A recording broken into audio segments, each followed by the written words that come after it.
এই যে আমাদের দেশে যে 20 শতক 30 শতক জায়গা আমি আপনারে দিলাম, আপনি আমারে 50,000 টাকা কি দিছেন? দিছেন।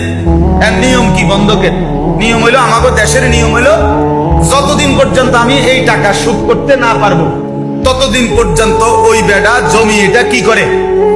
চাষাবাদ করে ভোগ করে। এটা 100 হারাম, 100 হারাম, 100 হারাম, হারাম হারাম হারাম। এটা হারাম বেটা। এটার থেকে যে টাকাটা কামাই খায়, হারাম খায়,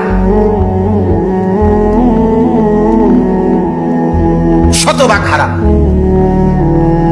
আপনি যদি বলেন ওমা এই কথা তো আর শুনছি না, আপনি শুনছেন, এটা আমার আপনি শুনছেন না কেন?